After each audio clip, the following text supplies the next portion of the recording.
ಈಗ ಕಾಂಗ್ರೆಸ್ನವ್ರಿಗೆ ಅನುಕಂಪ ಬಂದಿದೆ. ಈಗ ಬಂದಿದೆ ದೇವೇಗೌಡರ ಬಗ್ಗೆ ಯಾವ್ಯಾವ ಥರ ನಡೆಸ್ಕೊಂಡಿದ್ದಾರೆ. ಅವರ 70 ವರ್ಷದ ರಾಜಕೀಯ ಜೀವನದಲ್ಲಿ ದೇವೇಗೌಡರನ್ನ ಎಲ್ಲ ನಮಗೆ ಗೊತ್ತಿರತಕ್ಕಂಥದ್ದು. ನಾನು ಅದರ ಬಗ್ಗೆ ಚರ್ಚೆ ಮಾಡಲಿಕ್ಕೆ ಹೋಗಲ್ಲ. ಇವತ್ತು ಅವರಿಗೆ ಅವರ ಉದ್ದೇಶ ದೇವೇಗೌಡರ ಬಗ್ಗೆ ಅನುಕಂಪ ತೋರಿಸಿರೋದು. ಇವತ್ತು ಯಾವೊಂದು BJP JDS ಮೈತ್ರಿ ಇದೆ, ಈ ಮೈತ್ರಿ ಅವರಿಗೆ ಎಲ್ಲ ಒಂದು ಕಡೆ ಅಳಕಿದೆ. ಮುಂದಿನ ಚುನಾವಣೆ ಏನಾಗುತ್ತೆ ಅಂತಕ್ಕಂಥದ್ದು ಗೊತ್ತಿದೆ ಅವರಿಗೆ. ಆ ಹಿನ್ನೆಲೆಯಲ್ಲಿ ಈ ಮೈತ್ರಿಯಲ್ಲಿ ಬಿರುಕು ತರಬೇಕು ಅನ್ನೋದು ಒಂದು ದೃಷ್ಟಿ ಇಟ್ಕೊಂಡಿದ್ದಾರೆ. ಈಗ ಅರ್ಜಿ ನಾವು ಹಾಕಿದ್ದೀವ, ದೇವೇಗೌಡರನ್ನು ಕೊಡಿ ಅಂತ ಕೇಳಿದ್ದಾರಾ? ಅದು ಯಾವುದೋ ನಮಗೆ ಸಂಬಂಧ ಇಲ್ಲದೆ ಇರೋದು. ಅವ್ರ ಪಕ್ಷದ 60 ಜನ ಶಾಸಕರಿದ್ದಾರೆ. ನಾವು ಕೊಡಿ ಅಂತ ಕೇಳಿದರೆ ಸಾರ್ವಜನಿಕವಾಗಿ ಯಾವ ರೀತಿ ದೇವೇಗೌಡರ ಬಗ್ಗೆ ಪ್ರತಿಕ್ರಿಯೆ ಬರ್ಬೋದು. ಇವತ್ತು ಕೆಲವರು ಚರ್ಚೆ ಮಾಡ್ಬೋದು, ಅಯ್ಯೋ ದೇವೇಗೌಡರು ಇದ್ದಿದ್ರೆ ಅಲ್ಲಿ ಧ್ವನಿ ಎತ್ತವರು ಅಂತೇಳಿ, ಅದು ಬೇರೆ ವಿಷಯ. ಅವರು ಅಧಿಕಾರದಲ್ಲಿ ಇರಲಿ ಇಲ್ಲದೆ ಹೋಗಲಿ, ಧ್ವನಿ ಎತ್ತಿರ್ತಕ್ಕಂಥದ್ದು ಹಲವಾರು ಉದಾಹರಣೆ ಕೊಡಬಲ್ಲೆ. ಇವತ್ತು ಒಂದು ಉದಾಹರಣೆ ಕೊಡ್ತೀನಿ ನಿಮಗೆ. 1989 ಎರಡು ಕಡೆ ದೇವೇಗೌಡರು ಸೋತರು. ಅವ್ರ ಪಕ್ಷಕ್ಕೆ ಬಂದಿದ್ದು ಕೇವಲ 2 ಸೀಟು. ಆ ಸಂದರ್ಭದಲ್ಲಿ ಅವತ್ತಿನ ಕಾಂಗ್ರೆಸ್ ಸರ್ಕಾರ ಇಲ್ಲಿ ತೆಗೆದುಕೊಂಡಂಥ ನಿರ್ಧಾರ, ನಮ್ಮ ಕಾವೇರಿ ಜಲನಯದ ನೀರನ್ನು ನಾವು ಉಪಯೋಗ ಮಾಡ್ತಕ್ಕಂಥದ್ರಲ್ಲಿ ತಮಿಳುನಾಡಿಗೂ ನಮಗೂ ಏನು ಘರ್ಷಣೆ ಇತ್ತು.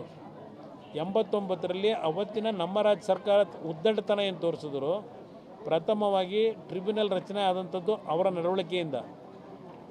ಆಗ ಹಲವಾರು ರೀತಿಯಲ್ಲಿ ತಮಿಳುನಾಡಿನಲ್ಲಿ ಏನು ಒಂದು ಅವ್ರಿಗೆ ಬೇಕಾದಂಥ ರೀತಿಯಲ್ಲಿ ಒಂದು ನೀರನ್ನ ಬಳಕೆ ಮಾಡ್ಕೊಳ್ಳಿಕ್ಕೆ ಹೊರಟರು. ನಿಮಗೆ ಒಂದು ನೆನಪಿಸ್ತೀನಿ, ಇವತ್ತು 2 ಕಡೆ ಸೋತಂಥ ದೇವೇಗೌಡರು ಮತ್ತು 2 ಸೀಟ್ ಗೆದ್ದಂಥ ಪಕ್ಷ.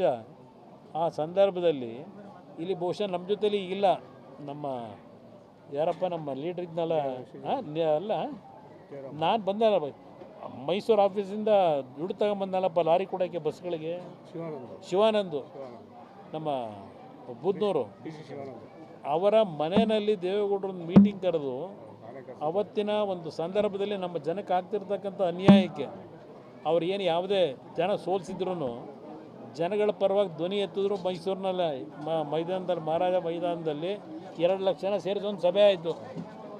ಅದು ದೇವೇಗೌಡರ ಬಂದಂಥ ಬದುಕು. ಅವರು ಅಧಿಕಾರಕ್ಕೋಸ್ಕರವಾಗಿ ಇನ್ನೊಬ್ಬರು ಮನೆ ಮುಂದೆ ಹೋದವರಲ್ಲ. ಪ್ರಧಾನಮಂತ್ರಿ ಅಂತ ಸ್ಥಾನನೇ 5 ವರ್ಷ ಉಳಿಸ್ಕೊಳ್ಳೋಕೆ ಅವಕಾಶ ಇದ್ದಿದ್ದನ್ನು ಸ್ವಾಭಿಮಾನಕ್ಕೆ ಧಕ್ಕೆ ಆದರೆ 1 ನಿಮಿಷ ಇಲ್ಲಿರಲ್ಲ ಅಂತ ಬಂದಂಥವ್ರು. ಈಗ ರಾಜ್ಯಸಭಾ ಸೀಟಿಂದ ಅವ್ರ ಶಕ್ತಿ ಅವರು ಹೋರಾಟ ಮಾಡಬೇಕಾ? ಅವ್ರಿಗೆ ಬೇಕಾಗಿರೋದು ಭಗವಂತ ಕೂಡ ಆರೋಗ್ಯ. ರಾಜ್ಯಸಭಾ ಕೇಳಲಿಲ್ಲ ಅಂತದ್ದು ನಾವು ಕೊಟ್ಟಿದ್ವಿ ಕಳೆದ ಬಾರಿ ಕಾಂಗ್ರೆಸ್ನಿಂದ. ಯಾರು ಕೊಟ್ಟಿದ್ರು? ಎಲ್ಲಿ ಕೊಟ್ಟಿದ್ರು? 1 ನಿಮಿಷ. ಕಾಂಗ್ರೆಸ್ಗೆ ಇನ್ನೊಂದು ಕ್ಯಾಂಡಿಡೇಟ್ ಆಗ ನಂಬರ್ ಎಲ್ಲಿತ್ತವತ್ತು? ಅವತ್ತಿನ ದಿನ ನಮ್ಮ ಸರ್ಕಾರ ಹೋಗಿತ್ತು, ದೇವೇಗೌಡರನ್ನು ಸೋಲಿಸಿದ್ರು 19ರಲ್ಲಿ ತುಮಕೂರಿನಲ್ಲಿ ನಿಲ್ಲಿಸಿ. ಆ ಸಂದರ್ಭದಲ್ಲಿ 4 ರಾಜ್ಯಸಭಾ ಸ್ಥಾನಕ್ಕೇನು ಚುನಾವಣೆ ಆಯಿತು.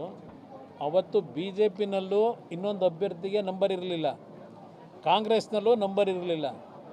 ಅಲ್ಲಿ ಇನ್ನೊಬ್ಬ ಅಭ್ಯರ್ಥಿ ನಿಲ್ಲ ಪ್ರಶ್ನೆನೇ ಇರಲಿಲ್ಲ. ಇದೇ ಯಡಿಯೂರಪ್ಪನವರು ಅವ್ರ ಮುಖ್ಯಮಂತ್ರಿ ಏನಾಗಿದ್ದರು, ನಾನು ಅಧಿಕಾರ ಹೇಳಿದ್ರು, ಅವರೇ ಫೋನ್ ಮಾಡಿ ನನಗೆ ಹೇಳಿದ್ರು, ನೋಡಿ ನಾವು ಅಭ್ಯರ್ಥಿ ಆಗ್ತಾಯಿಲ್ಲ BJPಯಿಂದ, ದೊಡ್ಡವ್ರಿಗೆ ಈ ಥರ ಏನಾಗಿದೆ ತುಮಕೂರಿನಲ್ಲಿ, ಅವ್ರು ರಾಜ್ಯಸಭಾದಲ್ಲಿ ಇದ್ದರೂ ಒಳ್ಳೆಯದು ಅಂತ ಹೇಳಿ ನಾವು ಅಭ್ಯರ್ಥಿ ಆಗ್ತಿಲ್ಲ, ನೀವು ಚುನಾವಣೆ ನಿಲ್ಲಿಸ್ಕೊಳ್ಳಿ ಅಂತಕ್ಕಂಥದ್ದನ್ನು ಅವರೂ ಹೇಳಿದ್ರು. ದೇವೇಗೌಡರಾಗ ಒಪ್ಪಿರಲಿಲ್ಲ. ನಾನೇ ದೇವೇಗೌಡರಿಗೆ ಬಲವಂತವಾಗಿ ನೀವು ಅಲ್ಲಿರಬೇಕು ಅಂತ ಹೇಳಿ ಅವತ್ತಿನ ಪರಿಸ್ಥಿತಿನಲ್ಲಿ ಅವ್ರಿಗೇನು ಅವಕಾಶ ಇತ್ತು, ಆ ಅವಕಾಶ ಅವತ್ತು ಬಂದಿದೆಯೇ ಹೊರತು ಇವ್ರು ಬೆಂಬಲ ಕೊಟ್ಟು ಬಂದಂಥದ್ದಲ್ಲ ಅದು. ಈಗ ಒಕ್ಕಲಿಗರಿಗೆ ಅನ್ಯಾಯ ಆಗೋಯ್ತು ಅನ್ನುವಂಥದ್ದು ಮಾತಾಡ್ತಾ ಇದ್ದಾರೆ.